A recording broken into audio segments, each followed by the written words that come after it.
Hello and welcome everyone. Myself Mijanur Rahaman, and today my topic of discussion is Smith's fracture. So let's discuss about this topic. So first of all, description.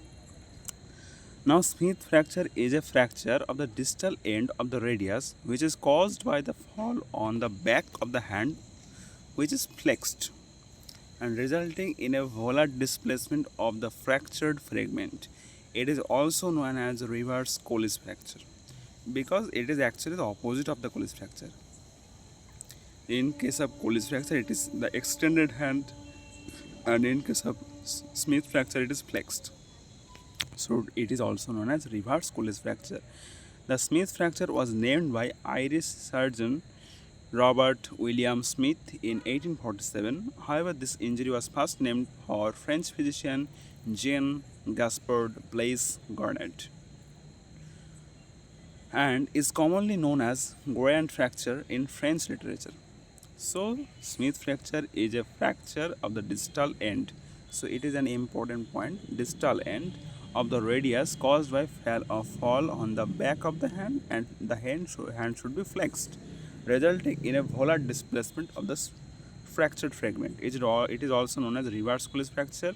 The Smith fracture was named by Irish surgeon Dr. Robert William Smith in 1847. However, this injury was first named for French physician Jean Gaspard Blaise Garnet and is commonly known as Garnet fracture in French literature.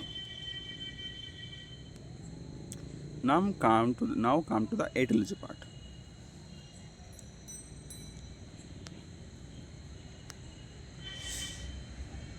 So the Colles fracture, the etiology or the cause of the fracture is if a person is fall on the flexed wrist or a direct blow on the dorsal aspect of the wrist.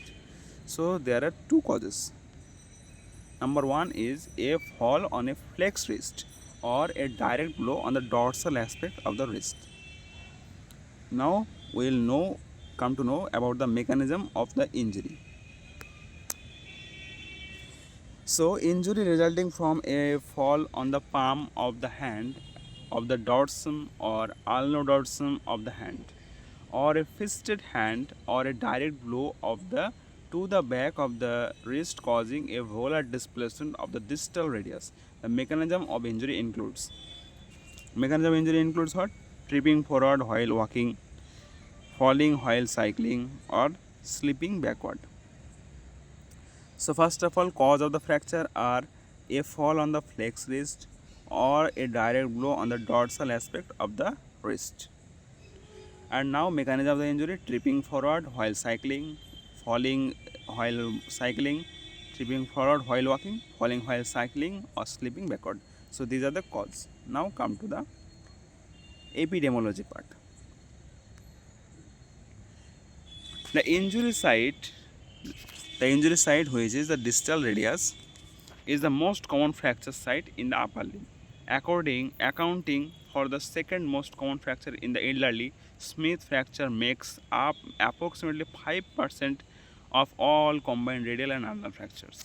The highest incidence of Smith fracture is in young males after the sustaining high energy falls and elderly females who are suffering from a low energy fall due to osteoporosis.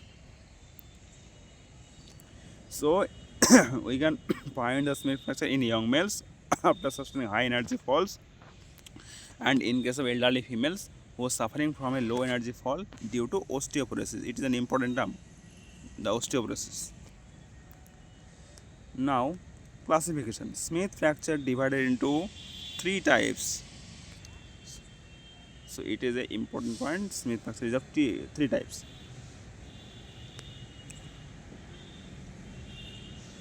Now, type 1.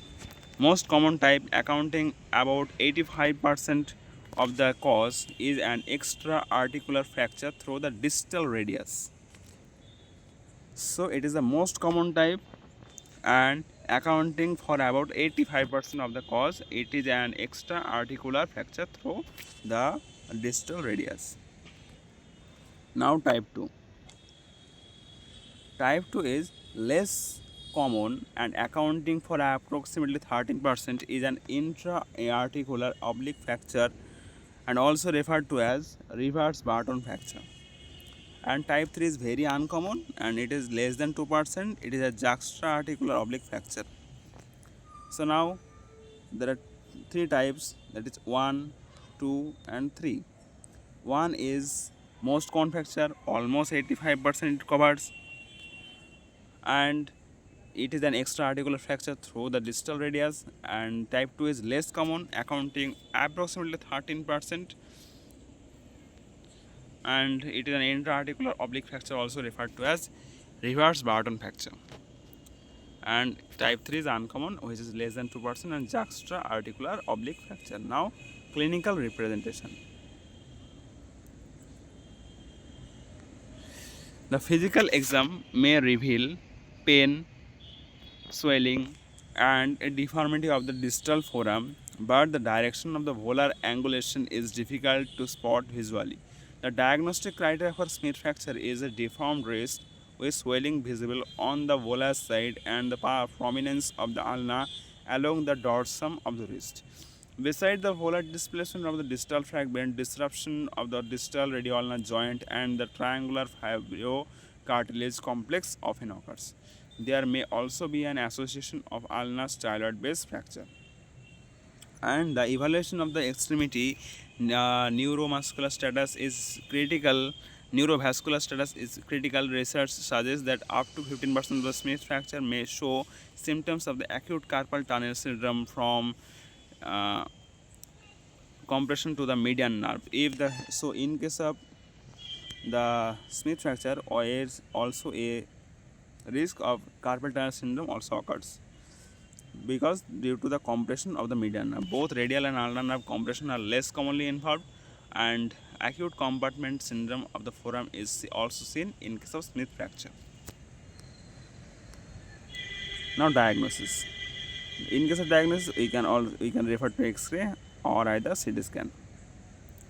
You can see the diagram of the Smith fracture. It is left-handed and it is right-handed. So this is for now. Thank you so much for watching the video. Do like, share and subscribe to my channel for supporting me and my channel, and thank you so much for watching.